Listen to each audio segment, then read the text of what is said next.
Hello Shoaib, स्वागत है आपका इंटरव्यू सेशन में। कैसे हेलो हो? Hello sir. बढ़िया हूँ सर, बढ़िया हूँ। बिलीव ही नहीं हो रहा आपसे बात कर रहा हूँ। ये हम बात कर रहे हैं। सबसे पहले बताओ, कहाँ रहते हो? सर, नांदेड़ डिस्ट्रिक्ट में कुर्ला नाम का एक गांव है, वहीं रहता हूँ सर। अरे बहुत बढ़िया। हम नांदेड़ और मुंबई दो जिले में बात हो रही है। Thank you sir. तो कैसे, आप ड्रॉपर हो कि रेगुलर स्टूडेंट थे? ड्रॉपर था एक्चुअली सर। पहले 1-2 साल मैंने नीट की प्रिपरेशन की थी। हाँ। उसके बाद थोड़ा नीट में थोड़ा प्रॉब्लम होने की वजह से, एनटीए वगैरह की वजह से, तो पीसीएम पर स्विच किया था सर मैंने इस साल। ये तो बहुत अच्छा डिसीजन था, नहीं तो अभी तक तो वही सब लफड़ा चल रहा है एनटीए का। नीट वाले जी स्टूडेंट्स जी सर। परेशान है, कितने साल ड्रॉप ड्रॉप ड्रॉप करके। तो अच्छा जी जी डिसीजन था, लेकिन फिर यहाँ पर आने के बाद तो एकदम उछाल मार दिया आपने सर, ना। वही सर, लाइक बोलो बोलो। बोलते हैं ना वो सर, 2 साल तो वही कर दिए। होने के लिए कुछ नहीं था सर, सिर्फ पानी के लिए ही था पूरा। हम्म। तो अभी ट्वेल्थ वही तो सब। आपने पहले ही दे दिया था, तो पूरा दिन बैठ के सिर्फ सीटी की तैयारी करते थे? जी सर, सीटी पूरा प्रिपरेशन सीटी पर ही था फोकस। हाँ, मतलब कहीं जाना भी नहीं था घर से ही। कौन सी बैच में थे आप हमारे? सर, पहले तो आपकी यूट्यूब से वगैरह देखता था, फिर आपके क्रैश कोर्स वगैरह रिकमेंड होने लगे तो वही ज्वाइन कर दिया था बाद में।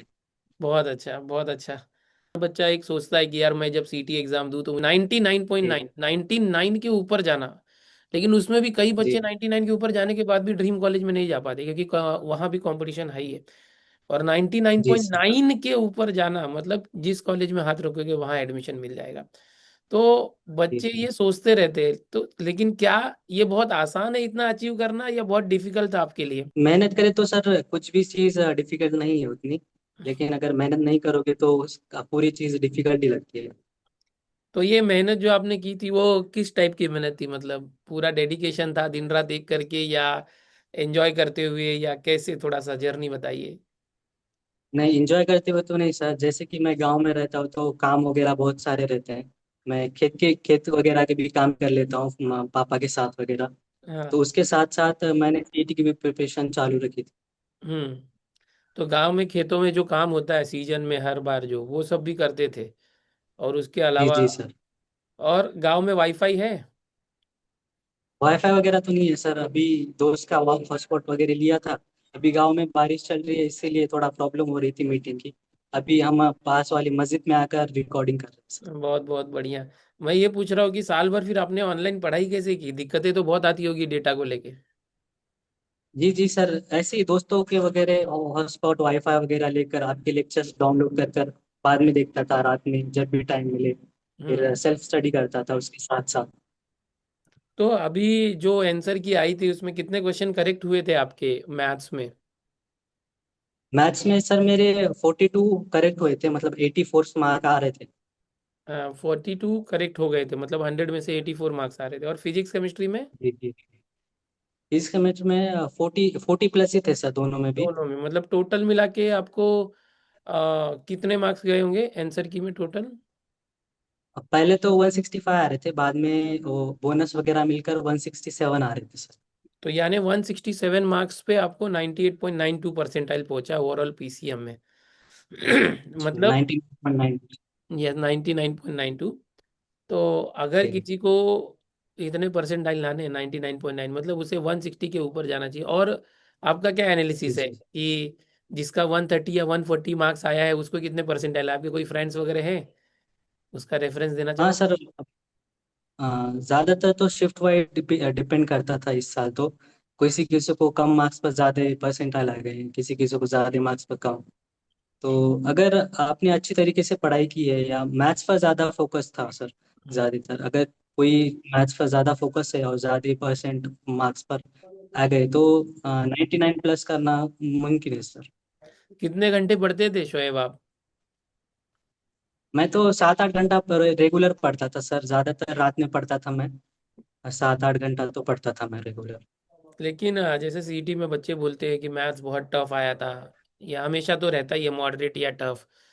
तो फिर भी 42 क्वेश्चन कैसे राइट हो गए? कैसे तैयारी की थी मैथ्स की आपने? सर, एक तो बेनिफिट मुझे इसका था, फिजिक्स केमिस्ट्री मुझे पहले से आती थी, जैसे मैंने कहा था आपको, नीट की प्रिपरेशन कर रहा था। हाँ।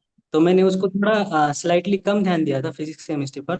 ज्यादातर ऑलमोस्ट हाफ हाफ से ज्यादा फोकस मेरा मैथ पर ही था, क्यों तो हम्म। 2-3 साल से मैंने मैथ पढ़ी नहीं थी, तो बराबर। इसीलिए ज्यादा फोकस उसको करने की वजह से थोड़ा मार्क्स इंप्रूव हो गए थे सर। हम्म। तो आप पढ़ाई जी। करते समय कैसे करते थे, मतलब पीवाईक्यूज वगैरह भी रिफर किया था या एमसीक्यू करते थे, कौन सी बुक वगैरह रिफर करते थे?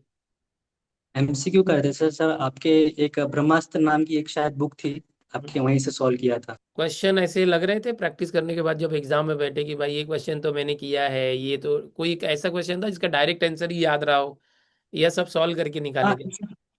ऐसे तो काफी सारे क्वेश्चन थे, शायद मेरे शिफ्ट में 2-4 क्वेश्चन तो ऐसे ही आए थे आपके बुक से। हाँ। तो मैंने बिना देखे क्वेश्चन पढ़ा और ऑप्शन देखा और क्लिक कर दिया डायरेक्ट। तो आपके बुक की भी हेल्प हो गई थी सर ज्यादातर। चलो बहुत अच्छा। और प्रैक्टिस बहुत किया होगा फिर क्वेश्चन का? हाँ, मैथ्स का तो ज्यादातर किया था। हमारे फ्रेंड्स वगैरह ने बोला था कि मैथ के क्वेश्चन थोड़ा जेई लेवल के होते हैं, तो हम्म। वही टाइप के क्वेश्चन प्रैक्टिस करना पड़ेगा, ऐसे बोलकर मैंने वही किया था। टेस्ट सीरीज वगैरह का प्रैक्टिस कुछ किया था, टेस्ट वगैरह देते थे पहले? टेस्ट तो ऑफलाइन ही देता था घर बैठकर, ऑनलाइन वगैरह तो कम ही दिया। बाद में किसी के फ्री वगैरह वेबसाइट पर मिले तो हम्म। वहीं के देता था। हम्म। चलो जी। बहुत बढ़िया। तो अभी क्या प्लान किया है? 99.92 परसेंटाइल, कौन सा कॉलेज? अभी तो मुझे तो इतना कुछ है नहीं सर। मैंने ज्यादातर ऐसे ड्रीम कॉलेज सबका बेस्ट ही होता है, तो बेस्ट ही कॉलेज में जाएंगे सर। हाँ, तो इंजीनियरिंग ही करना है ना, क्योंकि पहले आप मेडिकल एस्पिरेंट थे, डॉक्टर बनना था, अचानक से स्विच हुआ ये। जी। घर वाले क्या अभी बोलते तो मेडिकल तो हैं? बोलो। मेडिकल पहले तो बाबा का सपना मेडिकल का ही था, लेकिन अभी 2 साल से उतना उधर वही चल रहा था। हम्म। और अभी सीईटी पर शिफ्ट होके इतने अच्छे मार्क्स आ गए, तो बाबा भी बोल रहे कि तो इंजीनियर तरफ चला जाता है, मैथ्स वगैरह भी ठीक है, तो वही करना है सर अभी आगे। नहीं नहीं, बहुत अच्छा, अच्छे से एडमिशन लो, अच्छा पढ़ाई करो। बच्चों को क्या मैसेज देना चाहोगे जो अपकमिंग अभी एमएसटीसीटी देंगे एज अ सीनियर? अब आप एक्सपीरियंस्ड हो, आप उस नैया से पार निकल गए हो, तो उनको जी भी जी अगर सर। ऐसे 99.9 परसेंटाइल के ऊपर जाना है तो उन्हें क्या करना चाहिए? ये सर कंसिस्टेंट रहना चाहिए सर। मैंने और थोड़ा थोड़ा क्यों नहीं होता, थोड़ी थोड़ी करके प्रिपरेशन किया था मैंने। हम्म। कभी 4 घंटा, कभी 5 घंटा, कभी 6 घंटा, जैसा हुआ वैसा। लेकिन पढ़ाई छोड़नी नहीं है सर बीच बीच में। हम्म। ज्यादा डिस्ट्रैक्शन नहीं रखना है। वैसे तो मैं गांव में रहता हूँ, तो इसीलिए ज्यादा डिस्ट्रैक्शन नहीं होती इधर। हम्म। सिर्फ पढ़ाई और काम ही होता है, तो ज्यादा डिस्ट्रैक्शन वगैरह नहीं रह के अपने गोल पर फोकस करके पढ़ाई करना चाहिए सर। लेकिन कभी कभी ऐसे होता है ना यार, आज पढ़ने का मन नहीं है, आज थोड़ा ज्यादा सोता हूँ, तो ऐसे टाइम आप जी अपने आप जी। को कैसे समझाते हो? वैसा तो होता है सर, 1 साल की पूरी जर्नी रहती है, तो कभी कभी वो लग सकता है कि आज पढ़ने का मूड नहीं है। तो कुछ और तरीके से ट्राई करो। जब कभी पढ़ने का मन नहीं हुआ तो कभी एमसीक्यू सॉल्व कर दिया करो। कभी ऐसे रिवीजन कर दिया करो, कभी टेस्ट दे दिया करो। कहीं में करके पढ़ाई तो वे फाइंड कर ही लिया करो सर। जो ड्रॉपर बच्चे हैं वो, जैसे रेगुलर वालों के तो फ्रेंड सर्कल होते हैं, कॉम्पिटिटिव माहौल होता है, बट ऐसे ड्रॉप लेने के बाद अपने दोस्त लोग आगे चले जाते हैं, फिर हम अकेले रह जाते हैं, हम फिर भी तैयारी ही कर रहे हैं। तो ऐसे में कभी अकेलापन महसूस होता है कि यार मेरे दोस्त अब आगे चले गए, तो उसको कैसी फीलिंग होती है वो, और कैसे निपटना उससे? हाँ, होता है सर। मतलब मेरे काफी फ्रेंड्स वगैरह कुछ कुछ डिग्री कॉलेज में, किसी किसी को तो कोई फार्मेसी में चला गया था, कभी कोई कहीं चला गया था। तो अकेलापन तो होता है सर, लेकिन ऐसे ही सोचता था कि उनसे बेस्ट कॉलेज में जाकर बेस्ट डिग्री लेना है। हम्म। तो जी फिर जी ऐसे कभी कभी लगता होगा ना अपने आप के ऊपर कि मैं क्या कर रहा हूँ यार, सब लोग आगे चले गए, तो फिर जी। अपने आप को फिर से मोटिवेट करना, ये सब कैसे करते थे? पढ़ाई में ही अपना ध्यान लगा के ज्यादातर तो रखना? मोटिवेशन था तो पेरेंट्स ही आती थी। मतलब पेरेंट्स काम वगैरह करते थे, तो उनके साथ जाना, कितनी मेहनत है खेत के कामों में, तो हम्म। यहीं से मोटिवेशन वगैरह आता था। और दूसरे भी लोगों को देखते थे कि लाइक लोग आगे जा रहे हैं, हमें भी आगे जाना है उनके जैसे। हम्म। तो वही सब ही मोटिवेशन था बस ग्राउंड लेवल पर। अभी कुछ बच्चे ऐसे हैं जिन्होंने बोर्ड एग्जाम के साथ ही दे दी थी सीटी एग्जाम, बट उतनी प्रिपरेशन नहीं करी थी सीटी की, तो उनको बहुत कम परसेंटाइल लगे। अब वो कंफ्यूज है जी। कि मैं ड्रॉपर बनूं या नहीं बनूं, क्या ड्रॉप लेने के बाद मैं कर पाऊंगा या नहीं कर पाऊंगा? तो आपका उनके लिए क्या सजेशन रहेगा? उन्हें ड्रॉप लेना चाहिए या नहीं लेना चाहिए, और ड्रॉप लिया तो क्या करना? अगर आप में क्षमता है, या जब अभी आप जिस मार्क्स पर हो, जिस परसेंटाइल पर हो, अगर आप उससे ज्यादा बेहतर कर सकते हो तो जरूर ड्रॉप लेना चाहिए सर। बिकॉज 4 साल एक कॉलेज में काटने होते हैं, 4 साल रिग्रेट करने के अलावा 1 साल देकर इम्प्रूवमेंट करके अच्छे कॉलेज में जाकर 4 साल फिर कम मेहनत करनी पड़ेगी वही कॉलेज में सर। यानी ड्रॉप ले सकते हैं जी। बट फिर पढ़ना पड़ेगा। पढ़ना तो पड़ेगा सर, पढ़ना तो पड़ेगा, मेहनत करनी पड़ेगी। चलो, जाते जाते क्या मैसेज देना चाहोगे सभी बच्चों को? वही सर, पढ़ते रहिए सब बच्चों को। यही मैसेज दूंगा कि जहाँ पर भी हो, सिटी में हो क्या मतलब गांव में हो, कहीं पर भी हो, पढ़ते रहिए, कंसिस्टेंट रहिए थोड़ा। और ज्यादा डिस्ट्रैक्शन वगैरह मत करिए, फोन वगैरह मत चलाइए ज्यादा। और यही सब बोलूंगा सर।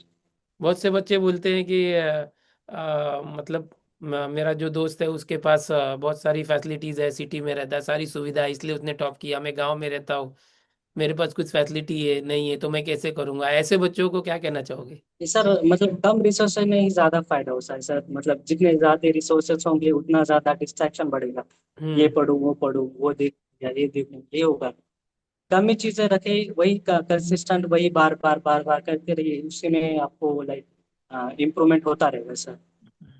चलो, बहुत बहुत शोएब, बहुत बहुत बधाई हो आपको शोएब सैयद। और थैंक आपके यू जो जी। मम्मी पापा है उनको भी बहुत बहुत बधाई। आपका एडमिशन अच्छे कॉलेज में हो जाए, हमारी टीम की तरफ से आपको बहुत बहुत शुभकामनाएं। हमारे टीम से थैंक कांटेक्ट यू में सर। रहिए, है ना? अमित सर से जी कांटेक्ट में रहिए। इवेंट होगा तो उसमें आपको आना है। ठीक है शोएब? जी जी। Bye bye. Thank you sir. Thank you, बात करने बाय। से।